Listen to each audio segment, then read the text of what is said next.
Good morning, everyone. Welcome to my SQL tutorial. So in the last video, we have discussed about the views in SQL. So link is in the description. If you haven't watched, you can go through that video. So let's continue. So today we are going to discuss about indexes in SQL. So in this video, I'll try to cover about the basic and overview about indexes, like what is an index first of all, followed by what is the use of index, how we can create an index, and little bit about the types of index. Okay, so this video will try to cover as much as I can, and it will be like an overview about the index. Okay, so let me know in the comment section if you have any doubts. Okay, so first of all, what is basically index? So an index in SQL is nothing but a database object that improves the speed of data retrieval. So let's consider, let's say in a particular table we have, let's say, lakhs or billions or millions of records we have. Okay. So, and we have written one query where we have used to filter the records. We want to retrieve the data from that particular table containing billions of records. Okay. On based on some condition. Okay. So to enhance the data retrieval, or you may say to enhance the speed of data retrieval, like we can say, we can use index. We can create index for that particular column, and then we can retrieve the data. Okay, so it's nothing but index allows quick access to rows in a table based on the value of one or more column. Okay, so indexes are created on column basis. Okay, we will see now how to create an index on a particular column. So basically indexes are created on columns. Okay, that please note. Okay, so indexes are created on columns frequently used in where clause, join, or order by. So if we want to filter records, so based on some conditions, we mostly use where clause, or if we want to order the particular column with respect to some condition, so we use the order by clauses. Okay, so that's been discussed here. Most database use balanced tree. Okay, please note here the index follows the balanced tree structure, and not the binary tree. Okay, don't get confused. Indexes use the balanced tree structure. Okay, it follows the balanced tree structure. So in the coming slide I will show you like what is the balance tree and all. Okay, so it helps organize data in a way that makes it easy to locate the relevant rows. Okay, so the balance tree organizes the structure in a distributed way. The data is being organized so that we can access the data quickly. Okay, so let's discuss like what is the need of index first. Okay, so here I have the employee column here. Okay, as you can see at present, so we have not that much of records, we have only 30 rows. Okay, so to explain about the indexes, so I have only 30 rows. Okay, so okay, let's move on now. So we have employee table, okay, consists of ID, first name, last name, salary, appointment, date, and city. Okay, now let's say what if I want to fetch the employee details whose ID is, let's say, 12. Okay, let's execute. So we got the result based on the where clause filter, ID equal to 12. Okay, okay. So this is the basically employee details. Okay. So what actually the system did to run this query? We have written the query, but internally what the system did, so it checks for the ID. Okay, so it checks actually the row by row. ID equal to 1 is not matching to 12. Okay, let's move on to ID 2, then move on to ID 3, move on to then ID 4. So like that, it will check, the system will check row by row where the ID matches the ID equal to 10. Okay, so currently we have only 30 records, so we get the result very quickly, but it's not necessary. Let's imagine you have billions or trillions of records you have, and if you want to fetch some employee details like this. Okay, so there, and in that case there will be a performance issue. Okay, it will take about a minute, or let's say 2 to 3 minutes it will take to show you the result. So for in order to deal with that particular scenario where there is a large amount of data, and if you want to retrieve the data based on some conditions, so in that particular cases we need to create an index for that particular column. Here, if I want to filter the data based on ID column, so my ID column, I will create the index. If I want to filter the record based on salary, then I want to create an index for the salary column. Okay. So I hope you are getting, I hope you are getting the overview, like the basic uh, need of index. Okay, let me know in the comment section. So types of indexes. So in this video we are going to discuss about only the clustered and non-clustered index. Okay, so one of the most important type. Okay, so clustered index and non-clustered index. Okay, so clustered index, the data is physically stored in a table. Okay, the particular column which is, if the type is clustered, so data is physically stored inside that column only the data is stored. Okay, but for the non-clustered index, the index stores the index columns value along with pointers. Okay, so let me show you one thing. Okay, we have another one, stored procedure help index, system stores procedure help index to know about the number of indexes we have. Okay, so for the employee table, currently we have only one particular index, which is nothing but the PK. It means the primary key employee table ID. So as you can see, your index description is given here. Clustered unique primary key located on a primary key. So in our employee table, the index key is ID.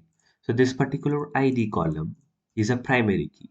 So by default, the column which is a primary key is automatically comes under the clustered index category. Okay, so here what happens, the data is physically stored in the table only. Okay, but with respect to any index value. Okay, therefore the row itself is stored in the index, so there is no separate row pointer.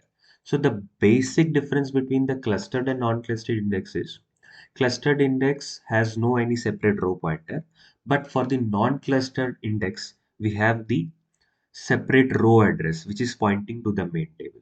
Okay, we will see now.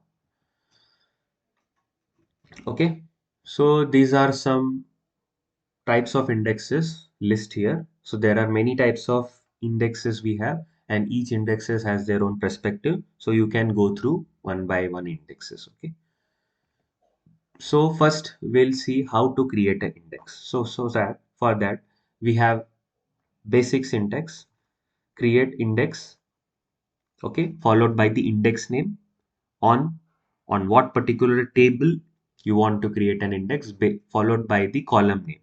Here I have written here salary followed by the order. So let's see first. Okay, so currently we have only one index, okay, which is by default primary key, that is we have ID, so it is already one index is created.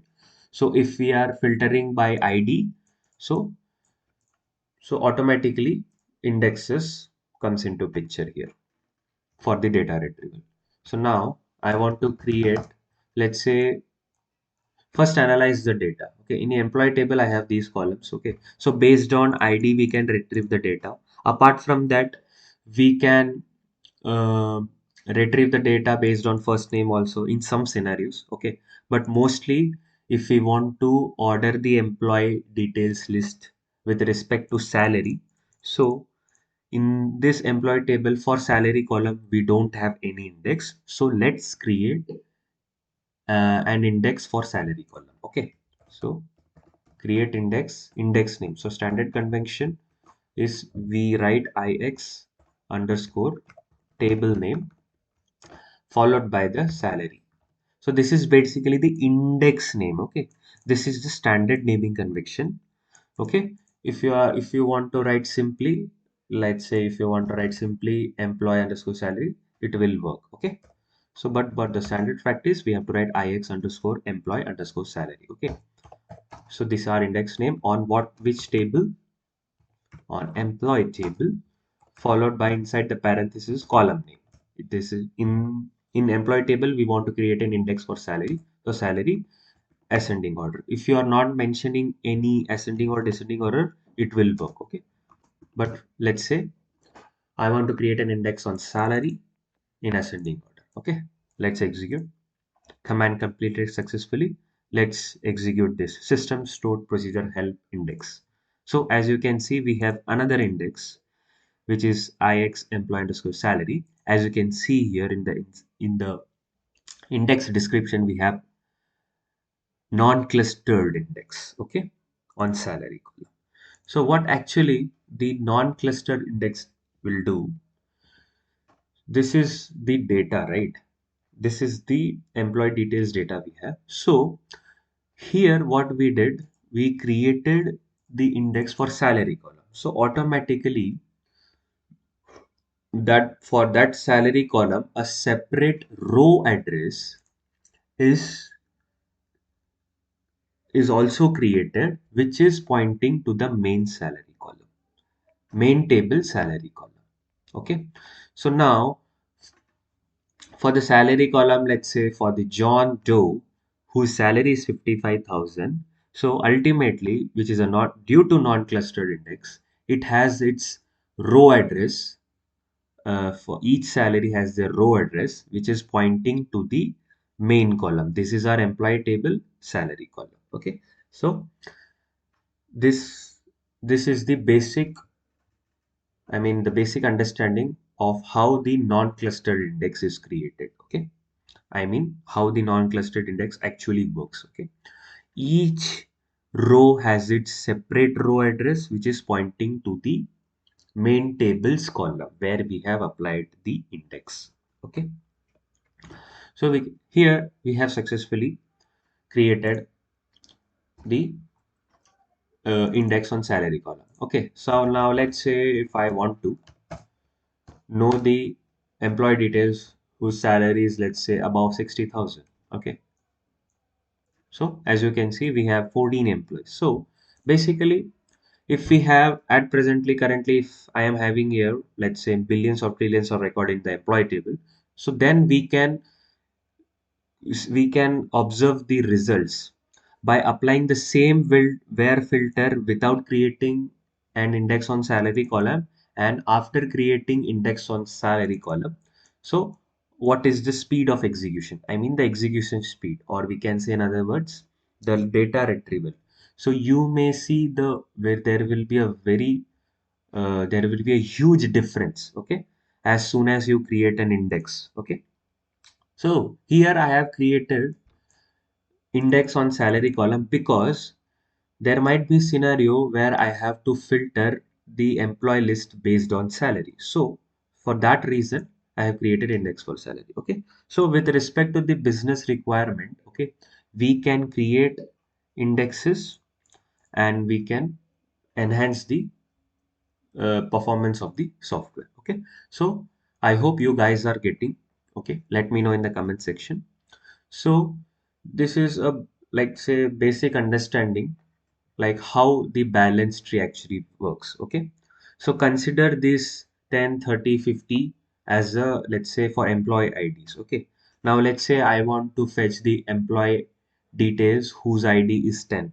So ultimately the system, due to the balanced tree structure where the data is organized in a structured way, so ultimately the system will see, okay, that employee 10 ID is nothing but whose parent node is the 30, so which comes under the 30 node, this one on the left hand side. So ultimately, rather than searching row by row, it will automatically, the system will move to that range and it will fetch the record. Okay. So this was an overview about the balanced tree structure, how it actually looks. Okay. So now let's talk about the best practices for using indexes. Okay. So as you can see, if you want to just, just you want to read the data. Here what we are doing in the employee detail, we are just fetching the data based on the salary, on salary basis. So here we are reading the data, right? Okay. So simply if you want to fetch record based on conditions, simply create an index according to the business requirements, and you can efficiently use indexes to describe your result. Okay. Mo- Monitor and analyze performance. So as you can see, as soon as you create an index, you might see a huge difference in performance due to the speed of data retrieval. Okay. Avoid over indexing. So basically, while creating while creating an insert or update or delete operations, if you are doing, so for that, mostly avoid using indexes. Okay. Or there might be a performance issue. Okay. Indexes are only designed for the data retrieval. Okay. To deal with the select statement, if in simple words we can say. Okay. So in short, indexes are mostly used for data retrieval, okay, to deal with large data. If you have the metadata, large amount of data, so according to the business requirement, you can efficiently use index for it to get your desired results. Okay. I hope you guys are getting. Let me know in the comment section if you have any doubts. Okay. So in the next video, we are going to discuss about the temporary tables. Okay. So let me know in the comment section if you have any doubts. Okay. See you guys on the next video. Till then, thank you. Have a nice day.